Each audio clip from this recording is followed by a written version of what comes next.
Hello दोस्तों, बात करते हैं टॉप 25 प्रश्न जो कि सभी एग्जाम के लिए इम्पोर्टेंट है।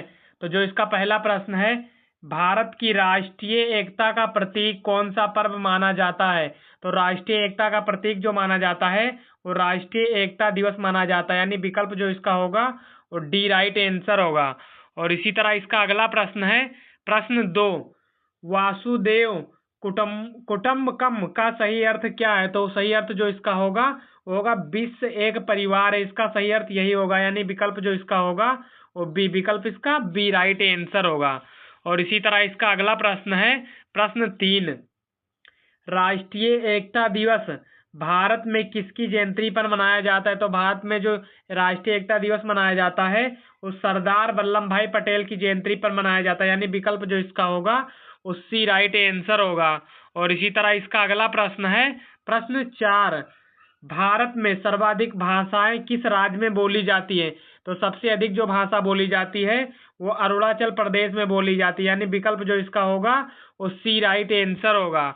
और इसी तरह इसका अगला प्रश्न है, प्रश्न 5, एक भारत श्रेष्ठ भारत कार्यक्रम की शुरुआत किस वर्ष हुई? तो एक भारत और श्रेष्ठ भारत कार्यक्रम की जो शुरुआत हुई थी वो 2000 कब हुई थी? 2015 में शुरुआत हुई थी, यानी विकल्प जो इसका होगा वो सी, विकल्प इसका सी राइट आंसर होगा। और इसका अगला प्रश्न है, प्रश्न 6, ऋग्वेद किस काल से संबंधित है? तो ऋग्वेद जो संबंधित है वो वैदिक काल से संबंधित है, यानी विकल्प जो इसका होगा वो बी, विकल्प इसका बी राइट आंसर होगा। और इसी तरह इसका अगला प्रश्न है, प्रश्न 7, उपनिषद किस धर्म ग्रंथ से संबंधित है? तो उपनिषद जो संबंधित है वो किस धर्म से? तो वैदिक धर्म से संबंधित है, यानी विकल्प जो इसका होगा वो सी, विकल्प इसका सी राइट आंसर होगा। और इसी तरह इसका अगला प्रश्न है, प्रश्न 8, बौद्ध धर्म के संस्थापक कौन थे? तो बौद्ध धर्म के जो संस्थापक माने जाते हैं वो कौन माने जाते हैं? गौतम बुद्ध माने जाते हैं, यानी विकल्प जो इसका होगा वो बी, विकल्प इसका बी राइट आंसर होगा। और इसी तरह इसका अगला प्रश्न है, प्रश्न 9, जैन धर्म में कितने तीर्थकर माने जाते हैं? तो जैन धर्म में जो तीर्थकर माने जाते हैं वो कितने माने जाते हैं? तो 24 माने जाते हैं, यानी विकल्प जो इसका होगा और डी, विकल्प इसका डी राइट आंसर होगा। और इसी तरह इसका अगला प्रश्न है, प्रश्न 10, पारसी धर्म के प्रवर्तक कौन थे? तो पारसी धर्म के जो प्रवर्तक थे वो कौन थे? तो जरतुष्ट्र थे, यानी विकल्प जो इसका होगा वो बी, विकल्प इसका बी राइट आंसर होगा। और यदि आप वीडियो पहली बार देख रहे हैं तो वीडियो को लाइक करके चैनल को सब्सक्राइब कर लें और वीडियो को अपने सभी दोस्तों के बीच में शेयर कर दें। तो इसका जो अगला प्रश्न है, प्रश्न 11, भारतीय संविधान की प्रस्तावना किस भावना को दर्शाती है? तो भारतीय संविधान की जो प्रस्तावना दर्शाती है वो स्वतंत्रता को दर्शाती है, समानता को दर्शाती है और बंधुत्व को दर्शाती है, यानी इन सभी को दर्शाती। तो इसका जो होगा वो विकल्प इसका डी राइट आंसर होगा। और इसी तरह इसका अगला प्रश्न है, प्रश्न 12, भारत का राष्ट्रीय आदर्श वाक्य कहाँ से लिया गया है?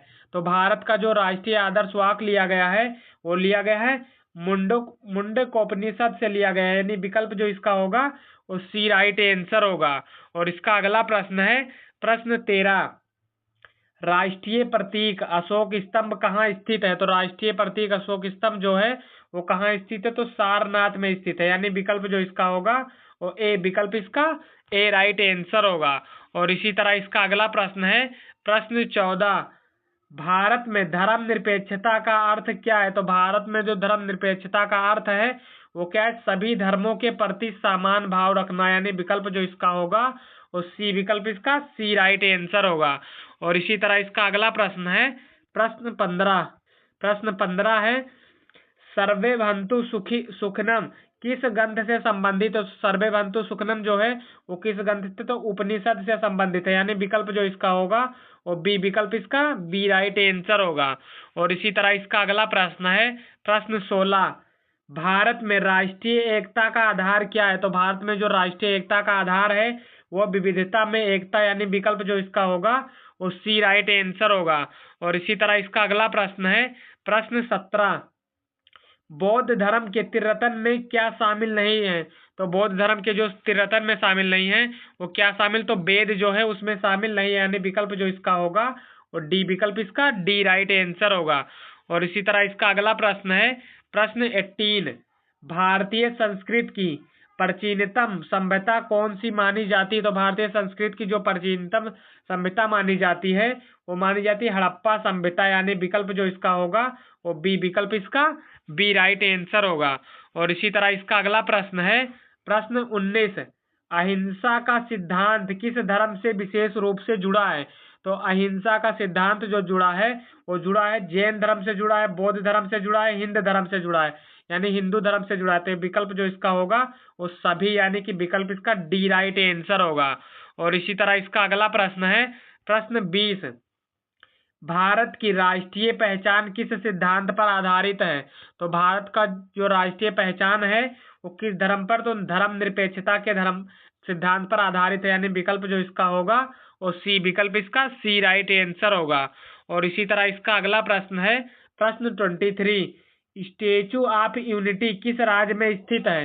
तो स्टेचू ऑफ यूनिटी जो है वो किस राज्य में स्थित है? तो आप लोग को पता होगा गुजरात में स्थित है, यानी विकल्प जो इसका होगा वो ए, विकल्प इसका ए राइट आंसर होगा।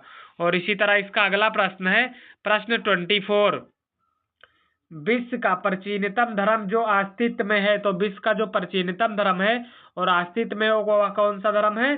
तो वो है सनातन धर्म, यानी विकल्प जो इसका होगा वो बी, विकल्प इसका बी राइट आंसर होगा।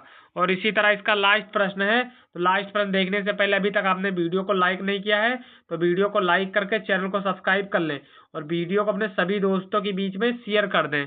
तो इसका जो लास्ट प्रश्न है, भारत का राष्ट्रीय वाक्य क्या है? तो भारत का जो राष्ट्रीय वाक्य है वो क्या है? तो है सत्यमेव जयते, यानी विकल्प जो इसका होगा वो ए, विकल्प इसका ए राइट आंसर होगा।